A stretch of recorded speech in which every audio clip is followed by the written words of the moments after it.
bienvenue dans l'interview. Aujourd'hui, je reçois Didier Gauzois. Bonjour. Bonjour. Alors, ministre bruxellois de l'Emploi et de la Formation, vous êtes aussi bourgmestre empêché au Dergem.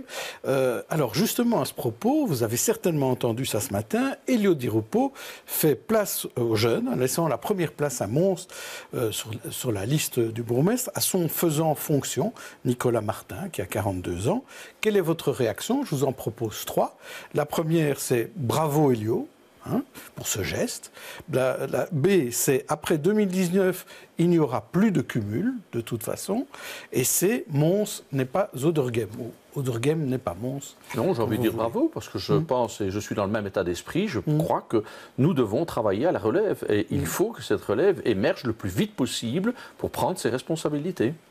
Vous aviez dit ici sur ce plateau que vous vous représentiez comme bourgmestre parce que, hélas, la relève n'était pas encore prête. Parce que, en tout cas, la relève auquel je croyais n'a pas souhaité s'engager comme bourgmestre, mais j'ai d'autres candidats et candidates à Odergem qui souhaitent, mais ça nécessite une formation et je m'y emploie.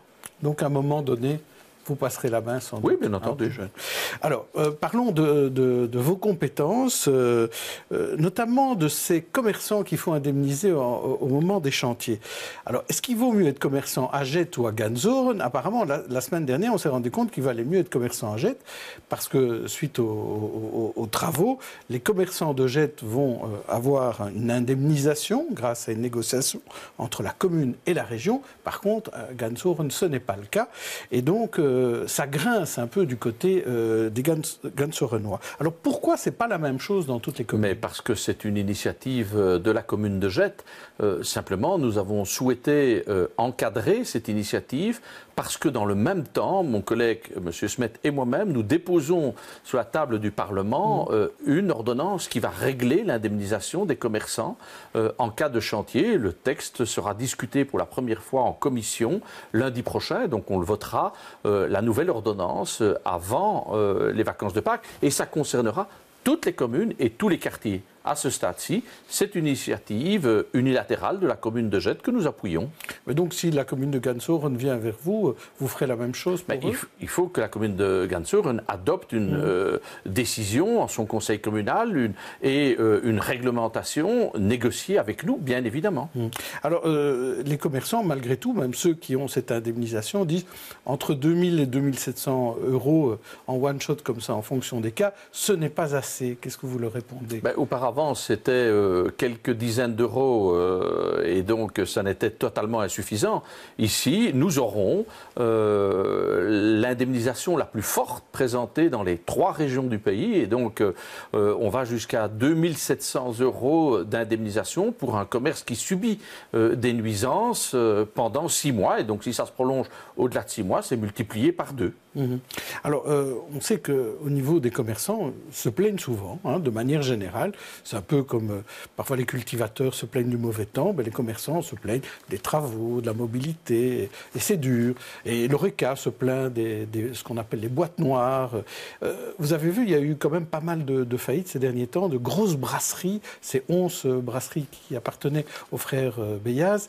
Est-ce que vous ne craignez pas que l'Horeca risque de pratiquement disparaître à Bruxelles?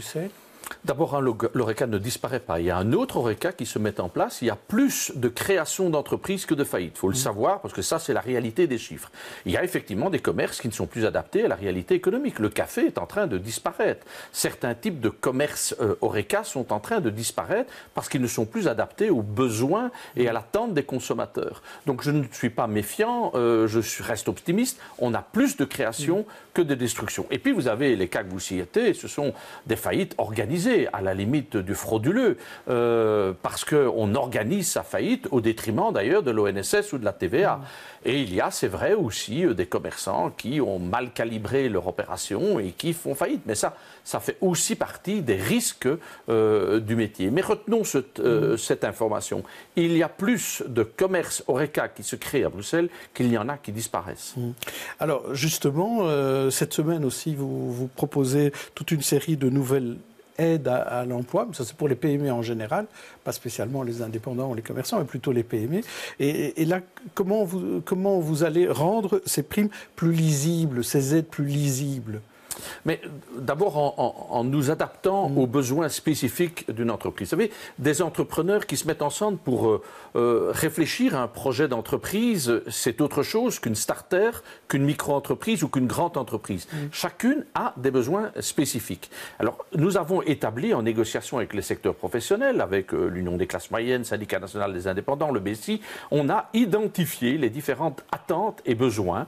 Et donc, on a mis en place ce que j'appellerais un couteau suisse à multiples lames qui permet aux entreprises tantôt de se faire aider dans l'investissement général de son entreprise, tantôt dans l'aide au recrutement, dans la consultance, dans l'e-commerce. C'est aussi une ordonnance qui prend en compte des nouvelles réalités.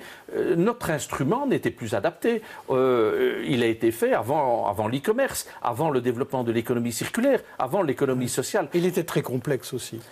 Elles étaient très complexes et il y avait énormément d'effets d'aubaine. Moi, j'ai toujours été surpris au départ de devoir signer des subsides pour des gérants d'entreprises qui se payaient des voitures de sociétés hybrides assez onéreuses. Ça, c'est un effet d'aubaine, évidemment. Par contre, qu'on ait une entreprise dans ses moyens de transport, ses camionnettes, etc., pour l'adapter aux normes environnementales, oui, bien évidemment. Et donc, voilà, on va corriger les défauts, on va améliorer la visibilité, on met en place une plateforme digitale, l'entrepreneur introduit sa demande et il suivra digitalement son dossier.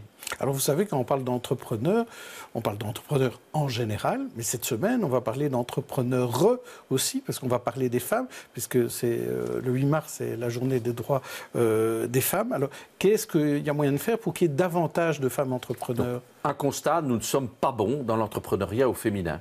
Quand je dis nous, c'est la Belgique.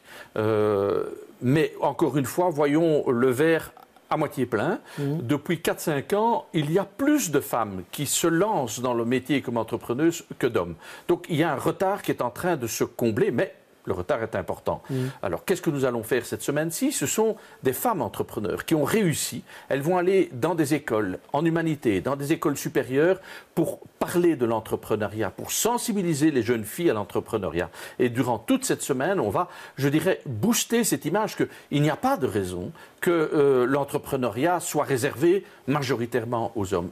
On est plus de 50-50, hommes-femmes, eh bien, il faut qu'on retrouve au moins 50% de femmes dans l'entrepreneuriat. Et en fait, ce sont des clichés, des stéréotypes qui sont véhiculés de l'homme chef d'entreprise, alors qu'il y a des femmes chefs d'entreprise. Absolument. Et donc, on va mettre en évidence pendant toute la semaine des modèles, des femmes entrepreneurs qui ont réussi à leur expliquer, alors à des jeunes filles qui sont aux études, pourquoi il faut entreprendre, pourquoi la femme a un autre regard sur l'entreprise. Et donc, tout ça est essentiel pour attirer davantage de jeunes filles, de jeunes femmes vers l'acte d'entreprendre. Vous savez, on parle beaucoup aussi de tout ce qui est charge mentale, en disant que les femmes, en plus de travailler, on ne parle pas spécialement là des entrepreneurs de manière générale, mais des femmes en plus de travailler doivent s'occuper aussi de leur ménage. Exact. Est-ce que là aussi, ça touche les entrepreneurs? Voilà une des mesures nouvelles que nous mettons, par exemple, en place. C'est 2 mesures. Une, le groupement d'entrepreneurs. Les femmes aiment bien, à 2 ou 3, créer ensemble un projet. Eh bien, on va maintenant financer les groupements d'entrepreneurs. C'était impossible auparavant. Deuxièmement, on va créer des bourses de préactivité. Une jeune femme qui a des enfants et qui veut réfléchir à un projet d'entrepreneuriat difficile parce que ses enfants, ils ne sont pas dans une crèche. Eh bien, on va les aider, garde d'enfants, à pouvoir financer pour permettre à la jeune fille, à la jeune femme de pouvoir construire en toute liberté, je dirais, en toute autonomie, son projet d'entrepreneuriat. Ce sont des aides comme celle-là qui vont booster, je dirais, l'entreprise. Parce que ce qui est significatif à Bruxelles, c'est que nous sommes la région la plus entreprenante. C'est à Bruxelles qu'il y a le plus de start-up par tête d'habitant. C'est à Bruxelles qu'on crée le plus d'entreprises. Et cet atout, cette vivacité, c'est ça le devenir de Bruxelles. Mais donc, il y a ce problème-là, mais il y a aussi ce problème aussi de l'égalité du salaire, où là, on est encore très très loin aussi du compte, où le salaire féminin est beaucoup moins élevé que le salaire masculin. Tout à fait. Et là, il y a moyen de faire quelque chose? Évidemment, moi, je m'adresse au monde de l'économie et à des entrepreneurs ou entrepreneurs. Et évidemment, le salaire sera le résultat de leur activité. Et donc, à ce niveau-là, il n'y a pas véritablement de grande différence. Lorsque les entreprises réussissent, elles rémunèrent également, que ce soit un homme ou que ce soit une femme. Mais évidemment, au niveau du monde du travail et du salariat, il y a encore de grandes différences, mais qui ne sont pas uniquement de ma compétence. Là, c'est incontestablement le cadre du Code du travail qui importe. Alors, vous aviez lancé dans le courant de l'année 2017 les tests de discrimination contre la discrimination à l'embauche. Et là, ces derniers jours, vous êtes fait un peu allumer au Parlement, notamment par Catherine Moreau, sur le fait qu'il ne démarrait toujours pas ces tests, ces mystérieux tests sur la discrimination. Qu'est-ce qu'on attend en fait? Je lui ai répondu que ça démarre. Ça démarre. Et pour pouvoir faire des tests de situation, il faut accumuler des plaintes, il faut que ces plaintes soient validées, il faut qu'il y ait plusieurs plaintes, des présomptions répétées de plaintes pour pouvoir introduire les tests de situation. Et donc, oui, depuis le 1er janvier, il y a aujourd'hui un travail qui se met en place. Mais on ne va pas harceler les entreprises. C'est d'ailleurs non conforme à l'avis du Conseil d'État et ce n'est pas souhaité, en ce compris par l'Institut d'égalité des chances, qui ne souhaite pas qu'on harcèle l'entreprise, mais qu'on agisse lorsqu'on a des présomptions confortantes de preuves. Et là-dessus, vous avez été suivi par le fédéral, d'ailleurs, sur ce dossier-là. Oui, sauf que le fédéral a mis des conditions un peu plus strictes, mais effectivement, le fédéral nous a suivis dans notre démarche et ça montre que notre démarche est bonne. Oui, et que parfois, ça fonctionne bien entre les niveaux régionaux, communautaires et fédéral. Ça montre que la région bruxelloise est à la pointe et est innovante et on ne peut que se réjouir de voir que le fédéral nous copie. Merci Didier Gozouin. Demain, je reçois un autre invité. D'ici là, bonne journée et bonne soirée à tous.